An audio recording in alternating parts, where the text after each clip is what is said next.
ભગવાન શિવ કાલોના કાલ મહાકાલ છે. સાક્ષાત મૃત્યુ પણ તેમનો સામનો કરવાનું સાહસ નથી કરી શકતા. તેઓ મૃત્યુંજય છે, અવિનાશી છે, આદિ છે, અનંત છે. ભગવાન શિવ એટલા ભોળા છે કે પોતાના ભક્તને ખાલી યાદ કરવાથી જ તે ભક્તની પાસે હાજર થઈ જાય છે અને તેમને મનવાંછિત વરદાન પણ આપે છે, તેમની મનોકામના પૂર્ણ કરે છે. આજે આપણે લિંગ પુરાણની એક કથાના વિશે જાણકારી મેળવીશું કે ભગવાન શિવે પ્રાણનું દાન કર્યું અને પોતાના ભક્તના વિશ્વાસને તૂટવા ન દીધો. તો આ કથા અંત સુધી ચોક્કસ સાંભળશો. જય શ્રી કૃષ્ણ મિત્રો, સ્વાગત છે તમારું મારી ચેનલ સ્નેહ સાગરમાં. જો આ પૌરાણિક કથા પસંદ આવે તો લાઈક, શેર અને સબસ્ક્રાઈબ કરશો. એકવાર ભગવાન શિવના પરમ ભક્ત શ્વેતમુનિ પર્વત પર એકાંતમાં પોતાના આરાધ્યનું ધ્યાન કરતા હતા અને તેમની પૂજા કરતા હતા.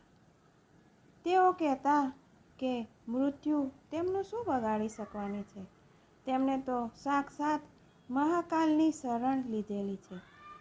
તેમના આશ્રમમાં શાંતિ અને આત્મવિશ્વાસની પવિત્રતા ઝળકતી હતી.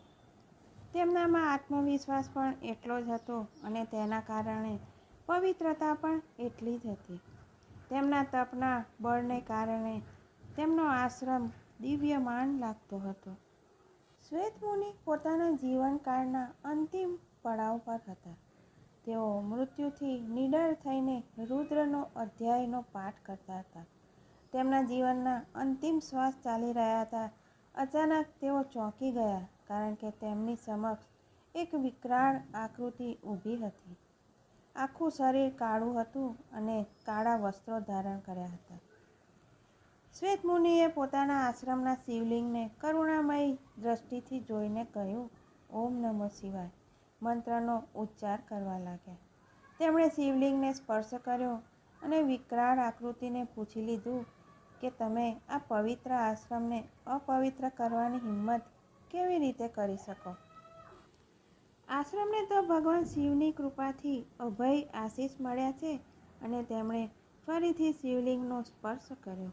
તેમણે ફરીથી વિકરાળ આકૃતિને પૂછ્યું કે તમે આ પવિત્ર આશ્રમને અપવિત્ર કેમ કરવા માંગો છો? વિકરાળ આકૃતિવાળા કાળે પોતાનો પરિચય આપતા કીધું કે તેઓ પૃથ્વી પર હવે નહીં રહી શકે, તમારે યમલોક આવવું પડશે. આવું સાંભળીને શ્વેતમુનિએ શિવલિંગને પોતાના બંને હાથોથી જકડીને પકડી લીધું. શું તમને ખબર નથી, ભગવાન શિવ તો સ્વયં કાલના પણ કાળ મહાકાળ છે અને હું તેમનો પરમ ભક્ત છું. આ પર કાલે તેમને કહ્યું કે શિવલિંગ શક્તિવિહીન છે, નિશ્ચેતન છે, પથ્થરમાં મહાદેવની કલ્પના એક ભૂલ છે.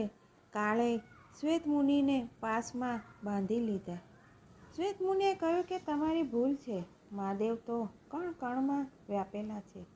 વિશ્વાસની સાથે તેમનું આહ્વાન કરવામાં આવે તો તેઓ ભક્તની રક્ષા કરવા માટે જરૂર આવે છે. ત્યારે જ ભગવાન શિવ માતા પાર્વતીની સાથે ત્યાં પ્રગટ થયા અને તેમણે કાલને પણ ચેતવણી આપી અને કીધું કે ઊભા રહો, શ્વેતમુનિની વાત સાચી છે. તેમનું પ્રગટ થવું વિશ્વાસને આધીન છે. ભગવાન શિવને જોઈને કાલ પણ પ્રાણહીન સમાન થઈ ગયા. તેઓ શક્તિહીન બની ગયા. શ્વેતમુનિ ભગવાન શિવની સ્તુતિ કરવા લાગ્યા અને મહાદેવે કહ્યું કે તમારી લિંગ ઉપાસના ધન્ય છે. વિશ્વાસની વિજય થાય છે.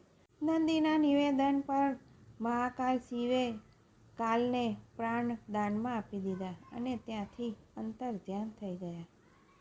આમ ભગવાન શિવે કાલને પ્રાણદાન આપીને ભક્તના વિશ્વાસની જીત કરાવી.